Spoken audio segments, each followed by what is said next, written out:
Encore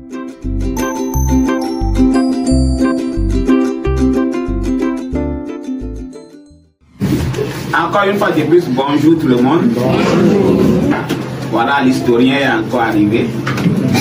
Nous allons raconter une petite histoire. Alors, avant de démarrer toute chose, je voudrais demander si quelqu'un est-il reconnaissant à Dieu pour ses bienfaits ce matin. De ma part, moi je suis reconnaissant parce que depuis hier 11h, on est rentré dans les trains et il nous a guidés, il nous a amenés sains et saufs jusqu'à 5h du matin d'ici. Nous sommes arrivés à la gare. Vraiment, je suis reconnaissant. Et vous, est-ce que quelqu'un peut être reconnaissant à Dieu pour ses bienfaits? Est-ce que Dieu vous a fait et vous voulez lui dire merci? Me voici de vous. Alléluia. Je dis un grand merci. Alléluia. Il y a d'autres qui sont touchés. Alléluia. Merci beaucoup. On acclame papa. Merci beaucoup. Est-ce que quelqu'un a un stress, un souci et qu'il aimerait partager avec nous? Bonjour peuple de Dieu. C'est un stress que je partage avec ma fille et peut-être avec toute la population de Franceville. Hier, c'était samedi, elle est chante, je l'ai accompagnée ici pour la préparation. Quand on rentrait à la descente de Socafrique, on a entendu un bruit. Au secours. Au secours. Après, je me suis rendu compte, j'ai vu une allure de tête hors du taxi. Et c'est la fille qui criait au secours. J'ai un peu douté. Mais quand j'ai avancé, j'ai trouvé deux messieurs devant. J'ai dit, papa, la fille elle disait quoi là-bas? Au secours. Quand j'ai avancé, j'ai trouvé maman là-bas. Ils disent, maman, qu'est-ce que la fille disait? La fille disait qu'au secours, je veux sauter, mais je ne peux pas sauter. Il m'attrape les pieds. Et le taxi ne faisait qu'avancer. Quand on est arrivé à la maison, c'était vraiment avec la frayeur. La fille s'est même mise à pleurer. J'ai dit, maman, alors là, il faut seulement prier. Il faut seulement prier pour que Dieu crée un chemin pour qu'on sauve la fille là devant. Et en plus, depuis quelques jours, même toute la rue est dans le noir. C'est vraiment le stress qu'on vit. Parce que là, vraiment, on a peur. Se retrouver dehors à Franceville à 18h, c'est vraiment compliqué. C'est vraiment compliqué. Heureusement que dans le groupe de l'église, on avait envoyé un numéro vert de la police. Je me suis souvenu, j'ai appelé la police. Je ne sais pas si vraiment il y a une suite favorable pour cet enfant.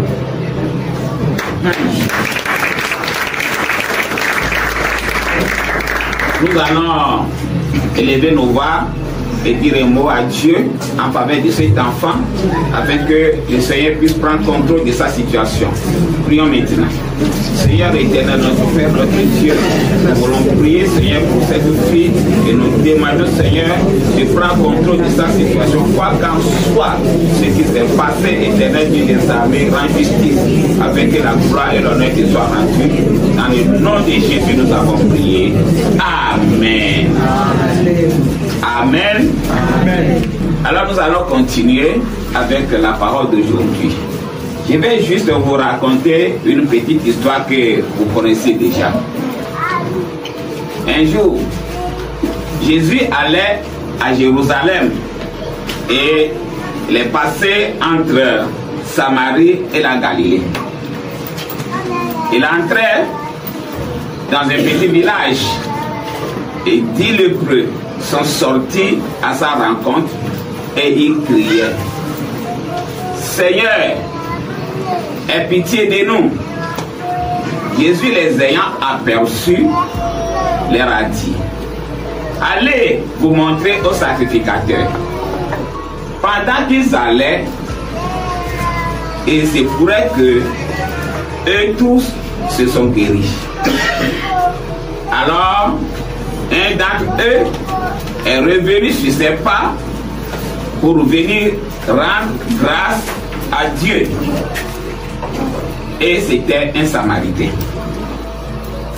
Et Jésus a pris la parole et il les a dit: n'est-ce pas tous les 10 qui ont été guéris? Et comment se fait-il que c'est cet étranger seul qui est venu rendre grâce à Dieu. Et il lui a dit, va en paix, ta foi t'a sauvé. C'était la fin du ministère. Est-ce qu'on peut applaudir ici? Merci beaucoup. Est-ce que quelqu'un peut nous raconter l'histoire ou peut nous dire quelque chose dont il s'est rappelé dans cette petite histoire que je viens de raconter?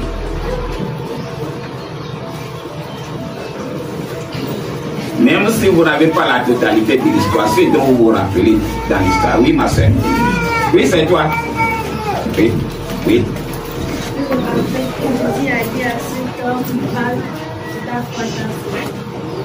Merci. Oui, qui a encore retenu quelque chose? D'accord. Oui, merci.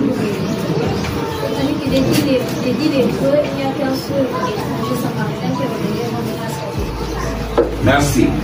D'accord. Je vais reprendre de nouveau la petite histoire. Un jour, Jésus se rendait à Jérusalem et il passait entre la Samarie et la Galilée. Il entra dans un petit village. Voici 10 lépreux sont sortis à sa rencontre et ils criaient, Seigneur, aie pitié de nous. Jésus, les ayant aperçus, leur dit, allez vous montrer au sacrificateur. Pendant qu'ils allaient, il se pourrait qu'ils étaient tous guéris. Alors, un d'entre eux est revenu sur ses pas pour rendre grâce à Dieu. C'était un Samaritain. Et Jésus a pris la parole et a dit, n'est-ce pas les 10 qui sont guéris? Comment se fait-il que c'est cet étranger seul qui est revenu rendre grâce à Dieu? Et il lui a dit, va, ta foi t'a sauvé. Merci beaucoup. Alors, dans cette petite histoire, quels sont les personnages que nous pouvons remarquer? Est-ce que quelqu'un a entendu le nom de quelqu'un dans l'histoire? Oui? Tu as entendu le nom de qui? Oui? Jésus, les sacrificateurs, les lépreux. Merci beaucoup. Alors, nous allons prendre les lépreux. Nous avons vu que quand Jésus passait, les lépreux étaient à distance, ils criaient à Jésus de les guérir. Je vous ai demandé, est-ce que ces lépreux n'ont pas un autre choix à faire que de demander la guérison à Jésus? Du fait que ces lépreux criaient à Jésus de les sauver, de les guérir, est-ce qu'ils n'ont pas un autre mot à dire, bien est-ce qu'ils n'ont pas d'autres choses à faire? Est-ce que c'est forcément ils vont crier à Jésus de venir à leur secours? C'est une question que je pose. Est-ce que quelqu'un peut me répondre? Nous avons vu les lépreux. Bon. Est-ce que quelqu'un connaît quand même un lépreux? Est-ce qu'il y a lépreux en France ville ici? Pas trop. Avant il en avait. Voilà. Et comment vivaient les lépreux? Hors de la ville. Est-ce que les situations étaient bonnes? Si la situation était bonne, ils ne pouvaient pas vivre hors de la ville. Donc parce que peut-être il était méprisé, abandonné. Alors c'est pourquoi ils étaient hors de la ville. Et voilà ceux-là qui étaient peut-être abandonnés par le peuple, qui sont sortis et criés vers Jésus en disant de venir à leur secours. Bon.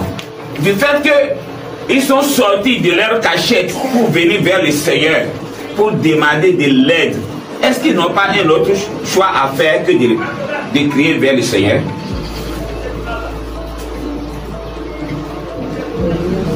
Oui. Parce qu'ils savaient que Jésus, il avait le pouvoir de leur guérir. Et Jésus avait le pouvoir de les guérir. Voilà. Vous dites? Oui. Ils avaient d'autres choix. Parce que déjà, même pour manger, c'était difficile. Donc, ils pouvaient aller chercher la nourriture.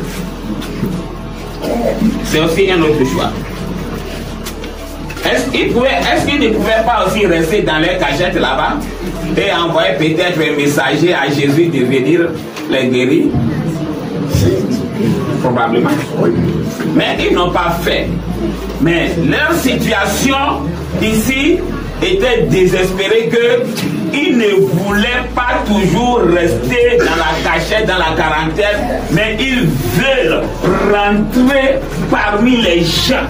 Ils veulent expérimenter la vie que d'autres personnes vivent à l'intérieur de la vie. Et c'est pourquoi ils sont sortis de leur cachette et ils ont crié vers Jésus. Alors, le choix qu'ils ont fait de sortir de leur cachette pour venir vers Jésus, est-ce que ce choix-là a donné un résultat? Oui. Lesquels? La guérison. D'accord. Merci beaucoup. Ce choix qu'ils ont fait a donné comme résultat la guérison.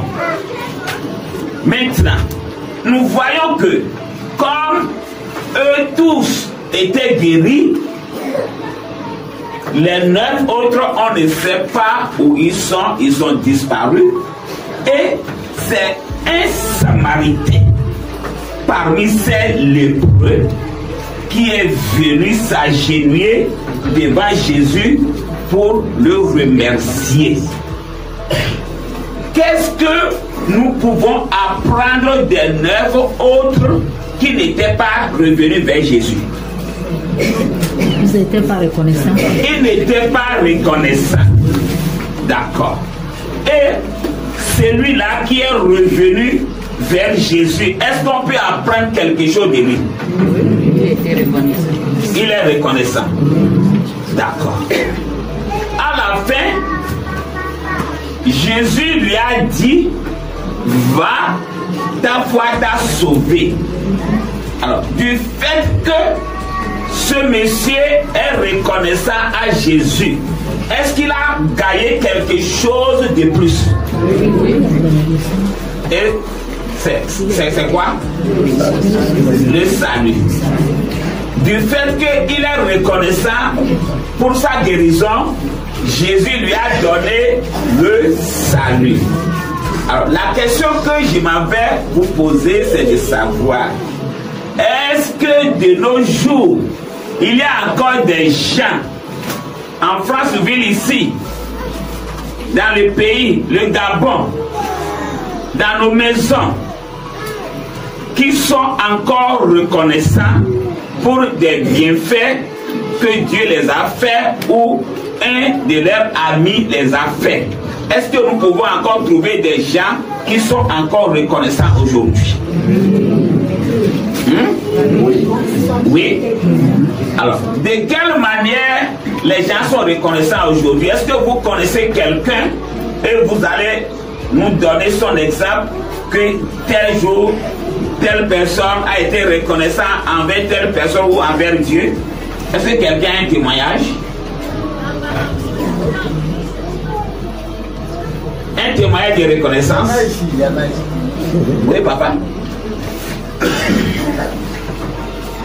Eh bien, je porte un témoignage sur un ami que j'avais gardé depuis de longues dates. Je l'ai aidé pendant ses études. Quand il est rentré dans la vie active, jusqu'au jour d'aujourd'hui, il est revenu vers moi. Nous avons gardé la relation. Nous étions ensemble depuis 78. Une fois, je n'avais pas de poste téléviseur chez moi. Nous avons veillé, il avait pendant un temps et après, il m'a dit on rentre. Je ne savais pas qu'il avait même pris à table avec un commerçant. Quand nous sommes arrivés, il a gagné son équipe. Il me dit viens. Je suis allé vers lui. Alors que le commerçant s'apprêtait même à fermer son magasin. Quand tu l'as vu, il a ouvert. Le monsieur me dit, mais rentre. Je rentre pour aller. Dieu aussi, il descend de son équipe, il dit, rentre. Nous sommes rentrés tous les deux, il dit, comprenez. Le propriétaire du magasin. Il me dit, ça tourne. J'ai regardé j'ai regardé le magasin, le commerce. Il a soulevé un peu ce téléviseur, il m'a offert. Le jour d'aujourd'hui, c'est ça que j'utilise. Donc ce monsieur a été reconnaissant envers moi, 78 pendant que j'ai la vie. Alléluia. Est-ce qu'on peut applaudir? Merci beaucoup. Nous venons d'écouter le témoignage de ce monsieur qui est reconnaissant depuis 78. Moi, j'étais encore tout jeune.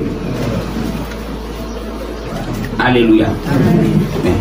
Et nous qui sommes ici, est-ce qu'il nous est arrivé une fois d'être reconnaissant avec quelqu'un? Qui a été reconnaissant un jour avec quelqu'un chez lui? Oui, ma soeur. J'ai été reconnaissant envers une personne quand je suis tombée malade. Il y avait une amnésie, il était habitué de venir amnésique. Ah mais je n'avais pas trop les moyens d'aller à l'hôpital, j'ai même failli passer. C'est maintenant à mon réveil, quand j'avais retrouvé la mémoire, on m'avait dit qu'une femme était venue prier avec moi à la maison. Parce que je n'étais pas partie à l'hôpital. Elle est venue prier avec moi et c'est lorsqu'elle a prié avec moi que j'ai pu me réveiller et que j'ai pu retrouver la mémoire. À elle, je lui suis jusqu'aujourd'hui, je suis toujours reconnaissante. Et à elle et son Dieu. Parce que c'est grâce aussi à son Dieu que je suis. Merci beaucoup.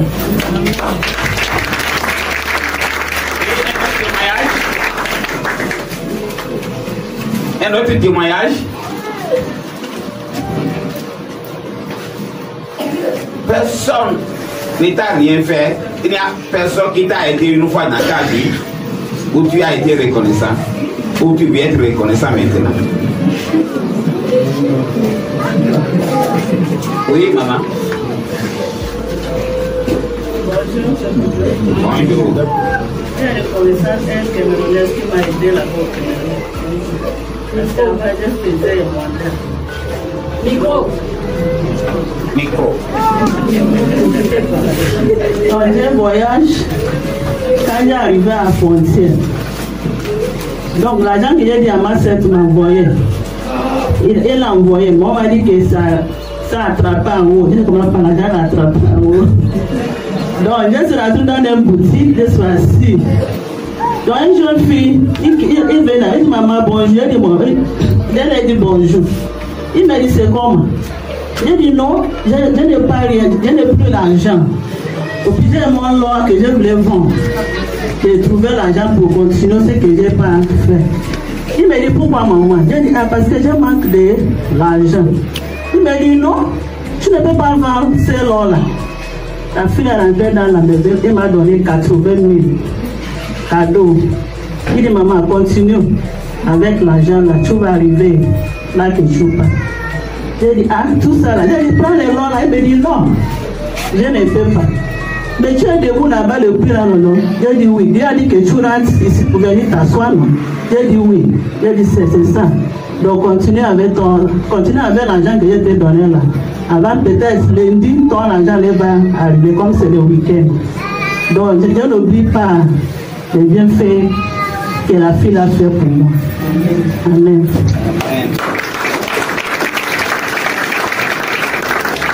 Merci beaucoup. Est-ce que Dieu a fait quelque chose à quelqu'un et il veut lui reconnaître ça?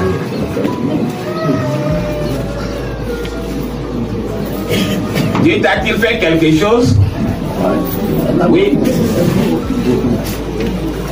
Enfin, je suis reconnaissant au Seigneur. Pourquoi? Parce que hier, j'étais dans un monde qui ne dit pas son nom à ce monde. Hier, j'étais plus qu'un chiffon lorsque je buvais. Quand je prenais mon salaire, ça partait presque dans... Avant 2-3 jours, je l'avais plus. Aujourd'hui, Dieu m'a touché. Je ne bois plus. Et j'arrive à garder au moins quelque chose pendant un temps. C'est que je rends grâce au Seigneur pour ses bienfaits. Merci. Merci. Alléluia. Nous devons être reconnaissants. Il y a beaucoup de personnes qui ne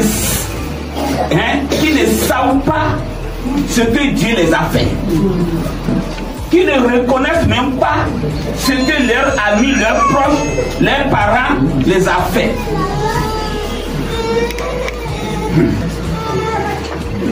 Aujourd'hui là, peut-être depuis hier jusqu'à aujourd'hui, si tu n'as pas pété, tu serais comment? Étouffé. Est-ce que quelqu'un peut-être reconnaissant à Dieu parce que Dieu lui a permis de se dégager? Est-ce que chaque fois qu'on se réveille le matin, on remercie Dieu à cause de ça? Regardez, Dieu nous sauve dans beaucoup de situations. Mais les dimanches, on vient, on dit qui veut remercier le Seigneur, qui veut chanter pour la gloire de Dieu. Mais on est là, avec notre super bruit là, on colle les lèvres, ne sachant pas les bienfaits que Dieu nous fait tous les jours. Même nos amis, maman a rendu ce témoignage tout à l'heure. Ça peut ne pas être 80 000, même 500 francs seulement de service. Tu peux rendre grâce à Dieu pour la vie de ton frère ou de ta soeur. Parce que s'il n'est pas venu en aide avec les 500 francs là, peut-être ta vie serait au péril. Donc, ce matin, la leçon que nous tirons, c'est de remercier toujours pour les bienfaits que Dieu nous fait ou nos amis nous font. Et si tu remercies Dieu, c'est en ce moment que Dieu va encore te faire de grandes choses. Regardez ce qui s'est passé ici. Du fait que ce lépreux guéri est venu rendre grâce à Dieu, Jésus lui a dit, il est sauvé. Amen. Les autres là, ils sont guéris. Mais est-ce qu'ils sont sauvés? Non.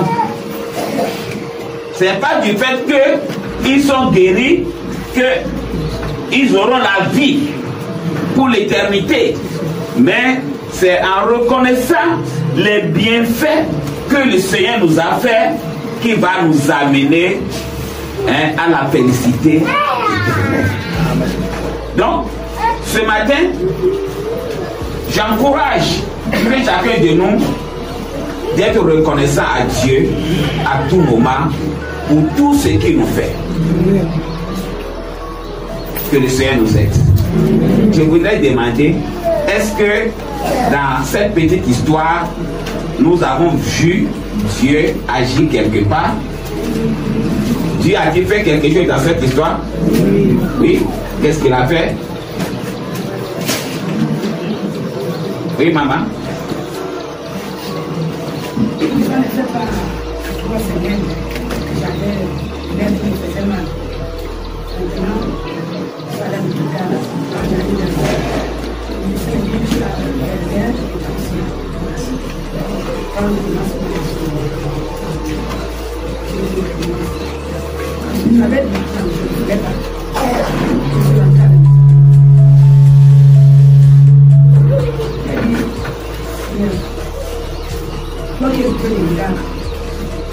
Dans cette situation-là, j'ai l'attention des impliqués. Mais je ne fais nulle part. J'attends tout le temps. Je suis restée à la maison. 3 jours après, quand je pars, c'était le temps de 14. Donc, je peux essayer de tout ce qu'il a fait.